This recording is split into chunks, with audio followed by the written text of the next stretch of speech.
दोस्तों, आज लोकसभा में राहुल गांधी जिस तरह से गरजे हैं, उससे ये बात तो साफ हो गई है कि अगले 5 साल संसद में सरकार के लिए भारी मुसीबत आने वाली है।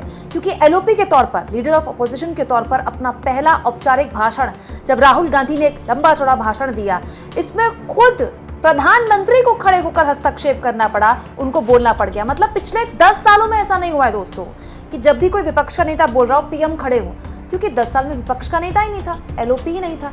लेकिन एलओपी के तौर पर राहुल गांधी के पहले भाषण ने ऐसा गर्दा उड़ाया कि प्रधानमंत्री मोदी को खड़े होकर इंटरप्ट करना पड़ा और एक लाइन बोलनी पड़ी। इसके अलावा दोस्तों, अमित शाह से लेकर राजनाथ सिंह से लेकर शिवराज सिंह चौहान, तमाम बीजेपी के मंत्री खड़े होकर कभी रूल बुक की याद दिला रहे थे तो कभी राहुल गांधी को बार बार टोक रहे थे। मतलब एक अकेला सब पर भारी जो डायलॉग मोदी जी बोल रहे थे, आज वो रिवर्स हो गया था। राहुल गांधी बोल रहे थे अकेले, और पूरी की पूरी सत्ताधारी दल के जितने भी लोग थे, खासतौर पर मोदी मंत्रिमंडल के जितने भी लोग थे, वो लगातार राहुल गांधी पर सवाल खड़े कर रहे थे। हालत तो ये हो गई दोस्तों कि अमित शाह को खड़े होकर, जी हाँ, अमित शाह को खड़े होकर ओम बिरला से कहना पड़ा कि आप हमारा संरक्षण कीजिए। ये सब कुछ क्यों हुआ और कैसे राहुल गांधी ने एक एक करके नरेंद्र मोदी के पूरे हिंदुत्व के एजेंडे की यार धज्जियां उड़ा दी, सब कुछ तफसील से मैं आपको समझाने वाली हूं। लेकिन राहुल गांधी के भाषण के बीच अमित शाह को ओम बिरला से क्यों संरक्षण मांगना पड़ा, और इस पूरे के पूरे मुद्दे पर प्रियंका गांधी ने क्या कहा। जी हाँ, प्रियंका गांधी भी आज संसद आई थी अपने भाई का भाषण सुनने के लिए। उन्होंने इस मामले में क्या कहा, ये भी मैं आपको सुनाऊंगी, लेकिन पहले पूरा मामला समझिए। राहुल गांधी आज भगवान शिव, इसके अलावा गुरु नानक देव जी की, इसके अलावा इस्लाम धर्म के एक चिन्ह की, और इसके साथ साथ जीसस क्राइस्ट की फोटो लेकर आए थे, और वो फोटो बार बार दिखा रहे थे। उस फोटो के जरिए वो बता रहे थे कि देखिए, जो हमारे देश में है, सभी धर्म एक ही बात सिखाते हैं कि डरो मत और मजबूती से अपनी बात रखो। ये बात वो बार बार जब तस्वीर के जरिए दिखा रहे थे तो कैमरा उनकी तरफ से जा रहा था और उस पर काफी हंगामा हो रहा था। राहुल गांधी ने ये कहा कि हमारे धर्म जो हैं वो हमें ना डरने की और अहिंसा की सीख देते हैं, सलाह देते हैं, लेकिन बीजेपी और आरएसएस हिंसा करती है। इस पूरे के पूरे मामले में पूरा का पूरा सत्ता पक्ष उबाल में आ गया, एनडीए पक्ष उबाल में आ गया, और मोदी जी ने खड़े होकर कुछ इस तरह से राहुल गांधी को जवाब दिया। ये विषय बहुत गंभीर है। पूरे हिंदू समाज को हिंसक कहना ये गंभीर विषय है। दोस्तों, मोदी जी के इस सवाल पर राहुल गांधी ने इत्तेफाक से जवाब दिया, हिंदू हिंसक नहीं है, मैं बीजेपी और आरएसएस की बात कर रहा हूँ। पूरा बीजेपी आरएसएस हिंदू समाज नहीं है। नहीं नहीं नहीं नहीं नहीं नहीं, नरेंद्र मोदी जी पूरा हिंदू समाज नहीं है, बीजेपी पूरा हिंदू समाज नहीं है, आरएसएस पूरा हिंदू समाज नहीं है।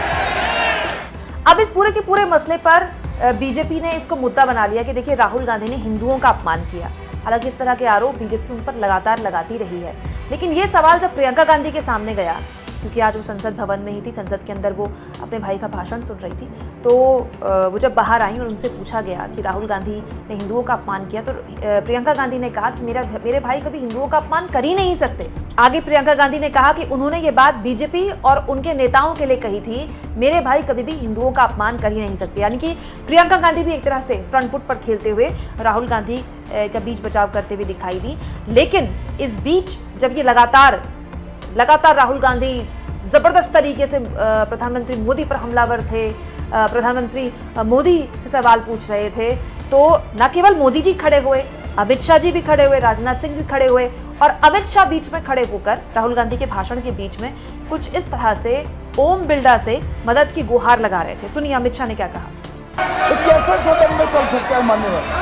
आप एक तरफा नियमों के ऊपर जाकर उनको रियायत दे रहे हो मान्यवर, हमें संरक्षित करिए, ऐसे नहीं चलता है। मतलब अमित शाह ने ये कहा ओम बिरला से कि आप नियमों के ऊपर जाकर उनको रियायत दे रहे हैं, हमें आप बचाइए, हमें संरक्षित कीजिए, हमारा बचाव कीजिए, हमें संरक्षित दीजिए, ऐसे नहीं चलता। मतलब ये भी कमाल की बात है दोस्तों। अमित शाह ओम बिरला से कह रहे हैं हमें संरक्षित कीजिए, हमें संरक्षण की जरूरत है आपकी। मतलब वैसे संसदीय परंपराओं में तो ये सामान्य सी बात है। सत्ता पक्ष भी स्पीकर से कहते हैं कि हमें संरक्षित कीजिए, हमारे अधिकारों का संरक्षण आपकी जिम्मेदारी है, और विपक्ष भी सत्ता पक्ष के खिलाफ स्पीकर से कहते हैं हमें संरक्षित कीजिए, ये आपकी जिम्मेदारी है। ये एक बहुत सामान्य सी चीज़ है, होती रही है पिछले कई सालों में, क्योंकि लोकसभा के अंदर, संसद के अंदर स्पीकर का ही अधिकार है कि वो सत्ता पक्ष और विपक्ष दोनों के ही अधिकारों को संरक्षित करे। लेकिन ये इसीलिए वायरल हो गया अमित शाह की ये बात, क्योंकि अमित शाह ओम बिरला से कह रहे हैं, मतलब लोगों ने कहा कि क्या दौर आ गया है कि विपक्ष के नेता राहुल गांधी बोल रहे हैं और अमित शाह संरक्षण की मांग कर रहे हैं ओम बिरला से। देखिए, पत्रकार रणविजय सिंह लिखते हैं, राहुल गांधी धनाधन बल्लेबाजी कर रहे हैं सामने वाली टीम के अंपायर यानी कि अमित शाह। इसके अलावा दोस्तों, कांग्रेस नेता सुरेंद्र राजपूत ने कहा, संसद में राहुल गांधी की गर्जना से आक्रांत होकर श्री अमित शाह ने संरक्षण की गुहार की। इसके अलावा भी बहुत से लोगों ने अलग अलग इस पूरे के पूरे मसले पे अपनी राय दी। सुप्रिया सुनेत ने कहा, ये गृह मंत्री अमित शाह शादी में नाराज फूफा की तरह बार बार अपनी विशेष टिप्पणी देने के लिए क्यों आ जाते हैं भाई। इसके साथ साथ दोस्तों, राहुल गांधी ने आज प्रधानमंत्री मोदी के साथ साथ ओम बिरला पर भी एक तरह से उनको वो बात बोली जिसको लेकर ओम बिरला की सोशल मीडिया में काफ़ी उन पर चर्चा हो रही थी। जब ओम बिरला अध्यक्ष के तौर पर चुने गए तो प्रधानमंत्री मोदी से जब वो हाथ मिला रहे थे तो थोड़े से वो झुके हुए थे। आज राहुल गांधी ने ओम बिरला से सवाल पूछ लिया कि आप मुझसे जब हाथ मिला रहे थे तब तो आप सीधे थे, लेकिन मोदी जी से हाथ मिला रहे थे तो क्यों झुके हुए थे। इसके जवाब में ओम बिरला ने क्या कहा, सुनिए। There is the Speaker of the Lok Sabha, the Speaker of the Indian Union, and there is Mr. Om Birla. When Modi ji went and shook your hand, and I went and shook your hand, I noticed something. When I shook your hand, you stood straight like this and shook my hand. And when Modi ji shook your hand, you bowed down and shook his hand. प्रतिपक्ष के माननीय नेता माननीय प्रधानमंत्री सदन के नेता हैं और मुझे मेरी संस्कृति संस्कार ये कहते हैं, व्यक्तिगत जीवन में भी, सार्वजनिक जीवन में भी और इस आसन पर भी, जो हमसे बड़े हैं उनको झुककर नमस्कार करो। मुझे यही सिखाया है और बराबर वालों से बराबर का व्यवहार करो, यही मुझे सिखाया है। और इसीलिए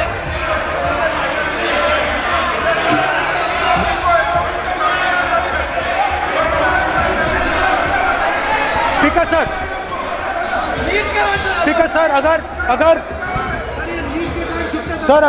अगर आप हाँ, मैं इस बात को आसन से कह रहा हूँ कि मेरी संस्कृति और संस्कार यही है कि बड़ों का झुककर और आवश्यक हो तो पैर छूकर सम्मान करो और बराबर जो उम्र से छोटे हैं उनसे बराबर का व्यवहार करो। स्पीकर सर, ये हमारी संस्कृति संस्कार है और मैं इस संस्कृति संस्कार की पालन करता हूँ। स्पीकर सर, मैं आपकी बात को रिस्पेक्ट करता हूं, मगर आपको कहना चाहता हूं कि इस हाउस में स्पीकर से कोई बड़ा नहीं होता। स्पीकर सबसे बड़ा है, हम सबको स्पीकर के सामने झुकना चाहिए और मैं आपके सामने झुकूंगा और सारा का सारा ऑपोजिशन आपके सामने झुकेगा। यानी कि लोकसभा स्पीकर को भी राहुल गांधी के इस सवाल का जवाब देना पड़ गया। हालांकि राहुल गांधी ने आज संसद में एक और बात उठाई और बड़ी फनी बात थी, पूरे चुनाव में उस पर काफ़ी मजाक बना था, जब मोदी जी ने चुनाव के बीच ऐलान कर दिया था कि वो नॉन बायोलॉजिकल है, मतलब वो माता पिता द्वारा पैदा नहीं हुए हैं, वो जैविक तौर पर पैदा नहीं हुए हैं और परमात्मा ने किसी विशेष कार्य के लिए उनको भेजा है।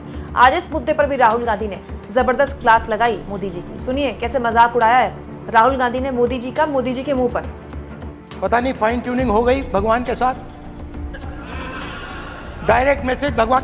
सर ने बोला है, सर प्रधानमंत्री ने ये बोला है, ये मैं नहीं बोल रहा हूं, प्रधानमंत्री ने बोला है कि मेरा डायरेक्ट कनेक्शन है भगवान के साथ, मैंने नहीं बोला, मैंने नहीं बोला। दोस्तों, अब राहुल गांधी के बयान की आप मानकर चलिए कि पूरे प्राइम टाइम में सारी न्यूज चैनल्स में राहुल गांधी के बयान पर ही चर्चा होगी। तमाम पूरा का पूरा बीजेपी का आईटी सेल, पूरा का पूरा बीजेपी का तंत्र, सारे केंद्रीय मंत्री राहुल गांधी के बारे में ही ट्वीट करेंगे।